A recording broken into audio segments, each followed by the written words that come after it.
Hello guys, একটা নতুন mini ব্লগের মধ্যে সবাইকে স্বাগত। আর আমি এখন বেরিয়ে পড়েছি শপিং করতে। মানে একবার শপিং করা হয়ে গেছে, সেটা শ্বশুরবাড়ি ওই সাইডে করেছিলাম, এবার বাপের বাড়ি এই সাইডে শপিং করতে এসেছি। তো এখন তারকেশ্বর স্টেশনে আছি, তারকেশ্বর স্টেশন থেকে যেতে হবে একটু অনেক দোকানে। তো মোটামুটি আজকে মোটামুটি শপিং করলে মোটামুটি কমপ্লিট হয়ে যাবে। তো যাই হোক, দেখতেই পাচ্ছ এই যে মিঠি আমার কোলে চেপে আসে, এখানে পাশে কাকিমারা রয়েছে, বোন রয়েছে, মা, দিদির ছেলে সবাই রয়েছে আর কি। আর এখানে আমরা কিছু কেনাকাটা করব, আমি নিচে কেনাকাটা কিছু করে ফেলেছি। তো এখানে মিঠির কেনা হবে, কাকিমার শাড়ি কেনা হচ্ছে সব কিছু, বোন শাড়ি কিনছে, মা এখানে দিদির ছেলে জামা দেখছে, আর আমরা টুকটাক একটু ভিডিও বানাচ্ছিলাম ব্লগ করেও বলে। আর এদিকে সেলফিও তুলছিলাম, আর মিঠি তো আয়নাটা দেখে ভীষণ মানে কি বলে ছটফট করছে যে কখন আমি আয়নাটা ধরবো।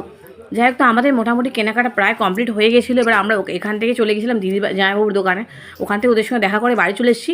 আর বাড়িতে আজকে বানানো হয়েছে বিরিয়ানি, তো আমরা এসেই বানালাম আর কি। তো এখন খুলে দেখবো বিরিয়ানিটা কেমন হয়েছে, কারণ প্রথমবার এখানে বিরিয়ানি বানানো হলো আর কি। মানে বাপের বাড়িতে বিরিয়ানি সেভাবে কখনো বানানো হয়নি, মানে মা বানাতে পারে না।